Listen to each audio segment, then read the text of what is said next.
नमस्कार, मी रुबीना पठाण. तुम्ही पाहताय झी 24 तास. बुलेटिनच्या सुरुवातीलाच मोठी बातमी आहे.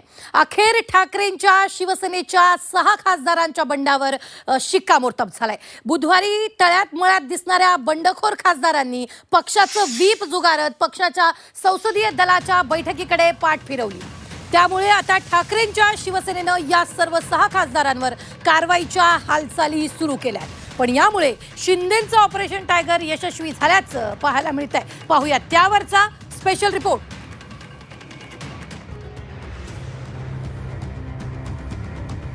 ठाकरेंच्या शिवसेनेत पुन्हा राजकीय भूकंप. 6 खासदारांच्या बंडखोरीवर शिक्कामोर्तब. फुटीर खासदार बैठकीला आलेच नाहीत.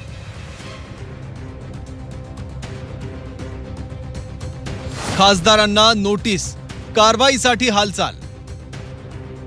बुधवारी उद्धव ठाकरेंच्या पक्षात झालेल्या घडामोडीनंतर 6 खासदारांच्या भूमिकेकडे सर्वांचं लक्ष लागलं होतं.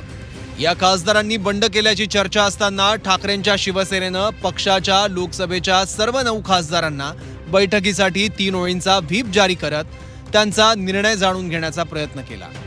मात्र या 9 खासदारांपैकी ज्यांच्या बंडखोरीची चर्चा होती ते 6 खासदार म्हणजे परभणीचे संजय जाधव, यवतमाळचे खासदार संजय देशमुख, हिंगोलीचे खासदार नागेश पाटील आष्टीकर, धाराशिवचे खासदार ओमराजे निंबाळकर, मुंबई उत्तर पूर्वचे संजय दिना पाटील, शिर्डीचे खासदार भाऊसाहेब वागचौरे.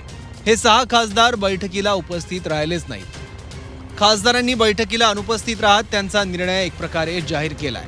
त्यामुळे ठाकरेंच्या 6 खासदारांच्या फुटीवर शिक्कामोर्तब झालं. बैठक शुरू करना क्या क्या पूछेंगे सर, क्या पूछ रहे हैं इनसे सवाल? पूछेंगे कि भाई आपको फिर जारी किया हुआ था, आपको क्या किया, आपको वो मिला भी और इसके कोई कारण भी आपको बताए नहीं कि अगर आप आने वाले हैं नहीं आने वाले उसका कोई ये नहीं किया, तो आपका एब्सेंस इस तरह से देखा जाए. को गद्दारी कहते हैं, बेईमानी कहते हैं, कारस्तान और कपट कहते हैं. सर स्पीकर को चिट्ठी लिखेंगे क्या? अभी भी पार्टी के सदस्य हैं. आप हमारे पार्टी के नाम पर और चुनाव चिन्ह पर आपने चुनाव जीता है, तो अभी भी आप हमारे पार्टी के सदस्य हैं और आपने पार्टी व्हिप का अगर उल्लंघन किया है तो आपको लीगल एक्शन भी लेना पड़ेगी. आप देखो, आप टीवी चल रहा था महाराष्ट्र में, जहाँ जहाँ ये लोग जिस चुनाव क्षेत्र से आए हैं वहाँ के लोग सड़क पर उतरे हैं. तब्बल 1.5 तास शिवसेना युबीटीच्या संसदीय दलाची बैठक सुरू होती. पण वाट पाहून सुद्धा हे 6 खासदार बैठकीला आलेच नाहीत. त्यामुळेच आता शिवसेना उद्धव बाळासाहेब ठाकरे पक्षानं या फुटीर खासदारांना कारणे दाखवा नोटीस बजावत कारवाईला सुरुवात केल्याचं पाहायला मिळालं. गैरहजर खासदारांना कारणे दाखवा नोटीस बजावत 2 दिवसात उत्तर देण्याचे आदेश देण्यात आले आहेत. आम्ही पहिल्यांदा यांना पक्षादेश दिलेला आहे, ज्याला सर्वसाधारणपणे मराठीत व्हीप बघतो आणि इंग्रजीत पक्षादेश म्हणतात. तो व्हीप जारी केलेला होता, 3 लाईन व्हीप होता. आता तो पक्षादेश त्यांनी त्यानुसार त्यांनी आज बैठकीला यायला पाहिजे होते. त्या बैठकीला आले नाहीत. त्यामुळे आता ह्या पक्षादेशाचा भंग झाला.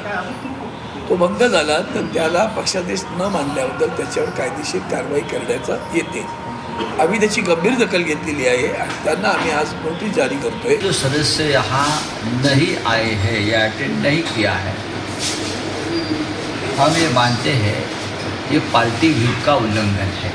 करेक्ट, एकदम पार्टी का आदेश नहीं माना है, तो अभी उस मुताबिक हम इस बारे में जो भी एक्शन लेनी है वो एक्शन की शुरुआत हो गई है. उनको सौंपा दिया जाएगा, उनसे जवाब मांगा जाएगा और हम इस दिशा में जाएंगे कि उनकी सदस्यता रद्द. या खासदारांवर काय कारवाई करावी याचा निर्णय उद्धव ठाकरे घेणार आहेत. पण या फुटीर खासदारांवर काय कारवाई होणार याबाबत मात्र मतमतांतर आहेत. फुटलेल्या गटाचे खासदार जास्त असल्यानं त्याविषयी कायदेशीर पेच निर्माण झाल्याचं दिसतंय. उभाटाचे जे 9 खासदार आलेले आहेत, निवडून आलेले आहेत तिकिटावरती, त्यातील 6 खासदार एका बाजूला, 3 खासदार उभाटा एका बाजूला. मग यांच्यातील व्हीप कोणाचा लागू होईल? कारण निवडून आलेल्या खासदारांमधून एकाला नेता निवडणं अपेक्षित असतं. मग हा नेता निवडायचा म्हणजे व्हीप काढण्याचा अधिकार पक्ष नेतृत्वाला आहे का निवडून आलेल्या लोकप्रतिनिधींना? आतापर्यंत मला यावरती कुठेही स्पष्ट कायद्याचा विद्यार्थी म्हणून कुठेही निर्णय बघायला मिळाला नाही. परंतु साधारणतः जर पक्ष नेतृत्वाकडे अधिकार असेल तर मग लोकप्रतिनिधींनी नेता निवडायचा नाही का, हा एक प्रश्न आहे. ठाकरेंचे खासदार फुटल्यानं शिंदेचं ऑपरेशन टायगर यशस्वी झाल्याचं पाहायला मिळत आहे. विधान परिषदेचं मतदान संपल्यानंतर ठाकरेंच्या 6 फुटलेल्या खासदारांचा गट स्थापन झाल्याचं कळतं. या गटाचे प्रमुख म्हणून परभणीचे खासदार संजय जाधव यांचं नाव घोषित होण्याची शक्यता सूत्र वर्तवत आहेत. त्यामुळे शिंदेच्या राजकीय खेळीनं ठाकरे क्लीन बोल्ड झाल्याचं स्पष्ट झालंय. खासदारांच्या या फुटीवरून ठाकरेंची शिवसेना आणि शिंदेच्या शिवसेनेत पुन्हा जुंपल्याचं पाहायला मिळत आहे.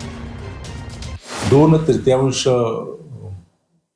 लोकसभा सदस्यांचा एक गट उभाटा गटाचा तो काल अस्तित्वात आल्याचं कळतंय आणि नक्कीच या गटाने एक स्वतंत्र अस्तित्व निर्माण करून त्यांना वेगळी बसण्याची व्यवस्था लोकसभा अध्यक्ष करतील.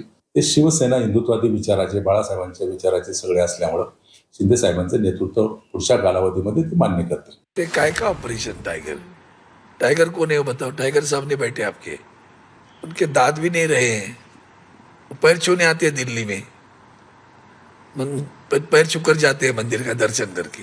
वो टाइगर होता है क्या? लाचार लोग. खासदार त्यांच्या पक्षामध्ये अंतर्गत त्यांची नाराजगी होती त्यांनी व्यक्त केलेली आहे. तुमच्याकडे आता आले आहे. आता ते कुणाकडे येतील याचा निर्णय एकनाथ शिंदे साहेब घेतील, यावर आम्हाला भाष्य करायचा अधिकार सुद्धा नाही. पुन्हा एकदा वाक्य वापरलंय त्यांनी, गद्दारांना आता तोडवा. आता हे त्यांचे ठरलेले वाक्य आहेत. आता पैसे खोके असे सगळे वाक्य ते वापरतील, त्यांची ते सवयीचा भाग आहे. आता यावर सर्व निर्णय जेव्हा ते जर आमच्याकडे आले तर त्याच्यावर निर्णय घेण्याचा अधिकार फक्त एकनाथ शिंदे साहेबांनाच आहे आणि त्यावर भाष्य करण्याचा अधिकार सुद्धा एकनाथ शिंदे साहेबांचा आहे. 6 खासदारांनी ठाकरेंची साथ सोडल्याचं उघड झालं. त्यामुळे या खासदारांनी पक्षाचा व्हीप झुगारल्यानं त्यांच्या कारवाईची तयारी ठाकरेंच्या सेनेनं केली आहे. पण जर 6ही खासदारांच्या गटाची स्थापना व्हीप आधी झाली असेल तर मात्र ठाकरेंची कोंडी होण्याची दाट शक्यता आहे. परिणामी आधीच्या फुटीविरोधात सुरू असलेल्या न्यायालयीन लढाईत आता नव्या फुटीचीही भर पडण्याची शक्यता आहे. आता यावर लोकसभा अध्यक्ष काय भूमिका घेतात याकडे महाराष्ट्रासह देशाचं लक्ष लागलंय. उर्वशी खोनासह कपिल राऊत, झी 24 तास, दिल्ली.